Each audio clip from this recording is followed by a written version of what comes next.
નમસ્કાર મિત્રો, સ્વાગત છે તમારું એચએનજીયુ સ્ટડી પોઈન્ટ યુટ્યુબ ચેનલના એક નવા વિડીયોમાં.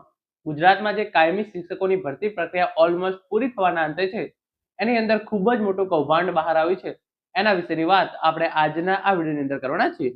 ગુજરાત રાજ્યની અંદર જે વિદ્યા સહાયક અને શિક્ષણ સહાયકની કાયમી ભરતી કરવામાં આવે છે, એની અંદર બીજા રાજ્યોમાંથી ડિગ્રીઓ લઈને જે છે એ ઉમેદવારોએ નોકરી મેળવી લીધી છે. અને જે લાયક ઉમેદવારો કે જેમણે ગુજરાત રાજ્યમાંથી અને રેગ્યુલર અભ્યાસ કરેલો છે એવા વિદ્યાર્થીઓ જે છે એ રહી ગયા છે નોકરીમાંથી. તો આ જે છે એ સૌથી મોટું કૌભાંડ બહાર આવ્યું છે. એના વિશેની વિગતવાર ચર્ચા આપણે આજના આ વિડીયોની અંદર કરવાના છીએ. અને હવે શિક્ષકોની ભરતી પ્રક્રિયાની અંદર શું થઈ શકે છે એના વિશેની વાત પણ આપણે આજના આ વિડીયોની અંદર કરવાના છીએ. તો સૌપ્રથમ તમે જોઈ શકો છો, ગુજરાતમાં કાયમી શિક્ષકોની ભરતીમાં મોટું કૌભાંડ બહાર આવ્યું. બીજા રાજ્યોમાંથી ડિગ્રીઓ લઈને શિક્ષકોની જે છે એ નોકરી મેળવી લીધી, લાયક ઉમેદવારો રહી ગયા. હવે ભરતી પ્રક્રિયાની અંદર જે છે એ શું થઈ શકે છે? તો સૌપ્રથમ જે આ ન્યૂઝપેપર છે તમે એ જોઈ શકો છો. ગ્રાન્ટેડ શાળાઓમાં કરાયેલી ભરતીમાં 30% શિક્ષકોની રાજ્ય બહારની ડિગ્રીથી નિમણૂકનો દાવો, એટલે કે 30% કરતાં પણ વધારે શિક્ષકોની જે છે એ રાજ્ય બહારની ડિગ્રીથી નિમણૂકનો દાવો.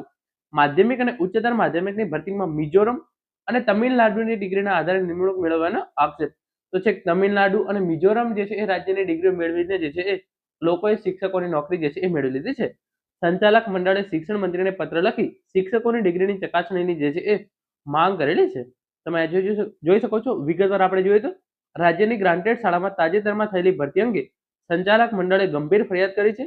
ગ્રાન્ટેડ માધ્યમિક અને ઉચ્ચતર માધ્યમિકમાં નિમણૂક પામેલા શિક્ષકો પૈકી 30% જેટલા શિક્ષકો રાજ્ય બહારની ડિગ્રીઓના આધારે નિમણૂક મેળવી હોવાથી તેમની ડિગ્રીની ચકાસણી કરવાની જે છે એ માંગણી કરી છે. રાજ્યમાં કોલેજો અને જગ્યાઓ ઉપલબ્ધ હોવા છતાં મિઝોરમ અને તમિલનાડુની ડિગ્રીના આધારે નિમણૂક મેળવી હોવાનો આક્ષેપ કરી શંકા વ્યક્ત કરાય છે.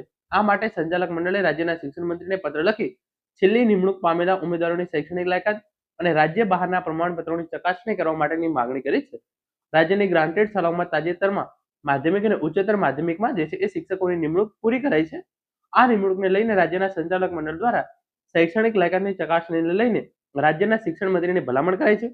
જે શિક્ષકોની ભરતી થઈ છે તેમાં ઘણા બધા શિક્ષકોની ડિગ્રી રાજ્ય બહારની યુનિવર્સિટીઓની હોવાનું જણાવી ડિગ્રી પ્રત્યે જે છે એ શંકા વ્યક્ત કરાય છે.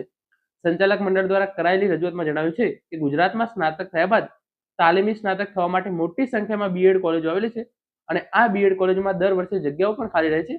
આ જ રીતે બીએડ થયા બાદ એમએડ અભ્યાસક્રમ માટે પણ બીએડ કોલેજો સંલગ્ન અનુસ્નાતક કેન્દ્રો જે છે એ આવેલા છે. આ ઉપરાંત રાજ્યમાં તમામ યુનિવર્સિટી સંલગ્ન એમએ, એમકોમ અને એમએસસી અભ્યાસક્રમો ચાલી રહ્યા છે. આમ રાજ્યમાં પૂરતી સંખ્યામાં કોલેજો અને જગ્યાઓ હોવા છતાં રાજ્ય બહારની ડિગ્રી મેળવવા જાય તે બાબતને સંચાલક મંડળ જે છે એ શંકાસ્પદ ગણે છે.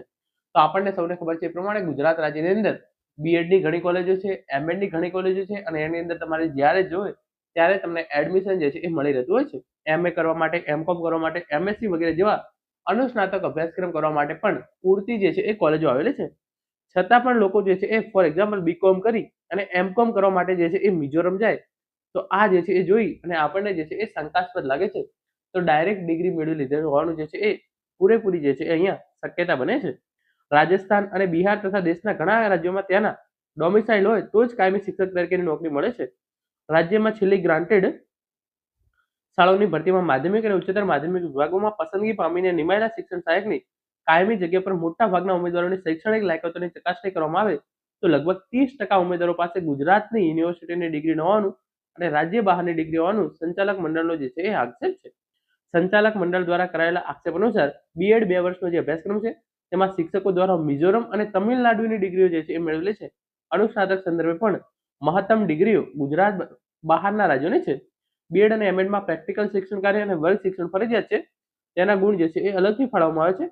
રાજ્ય બહારની ડિગ્રી ધરાવનારા આ ઉમેદવારો ખરેખર તે રાજ્યમાં જઈને અભ્યાસ કર્યો છે કે પછી ગુજરાતમાં ઘર બેઠા ડિગ્રી પ્રાપ્ત કરી છે તે તપાસનો વિષય હોવાનું સંચાલક મંડળ દ્વારા જે છે એ રજૂઆતમાં જણાવવામાં આવ્યું છે. આ સંજોગોમાં છેલ્લી નિમણૂક પામેલા ઉમેદવારોની શૈક્ષણિક લાયકાત અને રાજ્ય બહારના પ્રમાણપત્રોની ચકાસણી ઝડપી થવી જોઈએ અને આ અંગે શિક્ષણ મંત્રી દ્વારા જે છે એ નિર્ણય લેવામાં આવવો જોઈએ એવી જે છે એ માંગણી કરવામાં આવી રહી છે. તો મુખ્ય મુદ્દો શું છે? મિઝોરમ, તમિલનાડુ વગેરે જેવા જે છે એ રાજ્યોમાંથી ડિગ્રી મેળવેલી છે. ડિગ્રી જે છે એ ખોટી હોવું આપણે જે છે નથી કહી રહ્યા, પરંતુ એમણે ખરેખર જે છે એ મિઝોરમ અથવા તો તમિલનાડુ વગેરે જેવા રાજ્યોની અંદર જે અભ્યાસ કરેલો છે કે ઘરે બેઠા જે ડિગ્રી મેળવી લીધી છે એ જે છે એ મોટો પ્રશ્ન છે. કારણ કે બીએડ અને એમએ ની અંદર જે છે એ પ્રેક્ટિકલ શિક્ષણ કાર્ય અને વર્ક શિક્ષણ જે ખૂબ જ અગત્યની બાબતો છે એમને તમે બાળકોને શું ભણાવશો? તો આ બાબતો જે છે એ ખૂબ જ મહત્વની છે. જો ખરેખર આ થયું હોય તો જે પણ જેટલા શિક્ષકોએ આ રીતે નોકરી મેળવી છે એ તમામને નોકરી જવી જોઈએ અને જે ખરેખર લાયક શિક્ષકો છે એમને જે છે એ નોકરી મળવી જોઈએ.